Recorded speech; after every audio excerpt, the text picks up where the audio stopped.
was, sweeping floors or whatever, but he still had a dream and a goal, and he was pushing forward. It was at this time that not only Hype, but Jay-Z, a lot of friends of mine were like being placed in high places, and it's so funny because it's like it just happened overnight, but it didn't happen overnight. So, but once again, if ever you ask Hype, he will tell you he didn't hire me because I was a friend.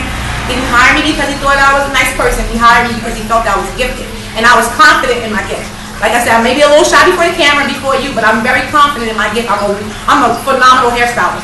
I'm good in hair care. I also just started a hairline called Les Chevets Couture.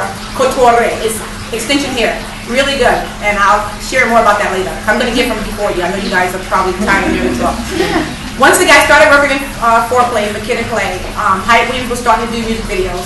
I used to go meet him sometimes. I wasn't doing hair on set for him yet, but I was doing hair for Lionel Martin. Are you guys familiar? Ralph McDaniel? Lionel Martin? Yeah. Okay. I was doing hair for Lionel Martin and Ralph McDaniels. To this day, I still do his wife's hair. And to this day, I'm still very good friends with Ralph McDaniels. It's very important, too, as you make relationships, don't burn bridges. Okay? The same people that I've worked with over the years, I'm still in contact and still friends with. Of course, there'll be those that you have to let loose and cut loose because they're like not conducive or productive to where you're trying to go, but hold on. When you find real people that are genuine, hold on to them. So where was I?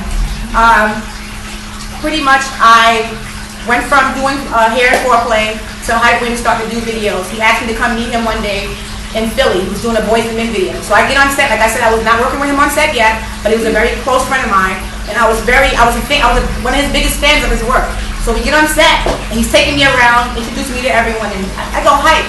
And trust me, his hair and makeup was very good, but I'm very silly, and I'm very sarcastic. And so I said to him, that's your hair? That hair is, well, back then the word was whack. So he was like, you can do better?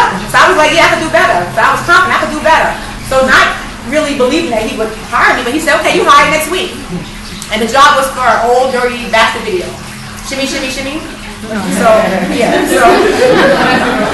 So he loved Hype, and like I said, we were friends for many, many years, but he didn't know how gifted I was. He hired me for the job, and I was so excited about the job. Not the money. And can I share with you, I'm going to be honest before the camera and before you. At the time, at 18 years old, I had my daughter at 15. I was blessed because I dated, back then, Hype Williams' very close friend who was pretty well off. He took really good care of me, but I'm going to tell you that him and I went through, and I don't mind that I'm helping somebody. At the time, him and I was going through a little situation or whatever, when getting fired from the bank and prior to going into Foreplay, at that time, money was coming, but not consistently. And so from the age of 15 to 18, I never looked to anyone, not even my mother, God rest her soul, she passed away a year ago. She was like my backbone. She helped me. When I say help me, like, she pushed me. She said, you got pregnant at 15, it's okay, hold your head up. And she gave me the to keep going and to know that I can make it. To go into what I wanted to share was that I went down to welfare. And that was like, go down to welfare. The reason why I needed to go, number one, was because of healthcare. And two, I wasn't making enough. And so I went down to welfare. Now, I'm going to tell you, I was on welfare for 7 months, right? At 18. And I was thankful. It was like $234 I was getting, if I remember. I saved the card, too. Back then, it was a card. I saved it as my inspiration. I went down to welfare. But my mom was telling me, she said, listen, but I started working with Hype. And different people, but it was contracted, it was freelancing. So few jobs, you know how jobs would come? They weren't at the time consistent, but they started coming. It's like word of mouth in the hair salon, like it just started to come, but it just started coming. And trust me, I wasn't trying to take advantage of the system at all. At the time when I asked for the welfare, I needed it. So my mom mentioned to me, there are people who are getting arrested and locked up for getting help that don't need it. I'm like, and I'm like, well, I do need it, So guys, listen to this. They sent me a letter in the mail from social service of the welfare saying to come down to their office. I'm like, okay, but a little fear. I'm like, no, I'm not doing anything wrong. I really need the money. I did 2 jobs, and at the time, I think I got $800, and that's good money compared to what I was making.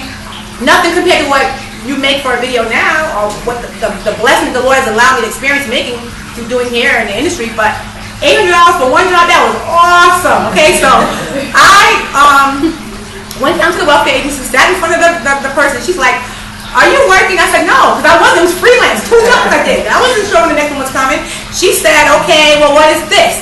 And she showed me a copy of my check. I remember my mom told me people were getting locked up. So I said, "Ma'am, I don't need it no more. Like, keep it." And I left out of there. And my prayer to the Lord that day was, "Lord, I only got 2 jobs, but I know you will provide." And from that day, I have never been without. Never been without. The jobs began to come. And I shared that about the welfare because you can't help someone if you're not keeping it real. I'm not saying everyone starts from that point. Everyone has to go that low. I'm not calling anyone who is there low. But sometimes, in other words, everyone starts from somewhere. I've had the blessing, opportunity of not only working with Missy Elliott, Gwen Stefani, Christina Milian. I mean, you name them, I work with them. But not only women, men too. Jay-Z, Nas, DMX, Neo. You name them, I work with them. But when I'm with them, I love to hear their success stories from where they started from. To in other words, what brought them to where they're at now. It's just phenomenal. And so, hopefully I help someone. Success is going forth in your predetermined goals. And you may not have even accomplished them that, but you're successful if you're moving. That's what creates success. You're successful if you're moving, if you're not stagnant. And the cares of life can make you stagnant.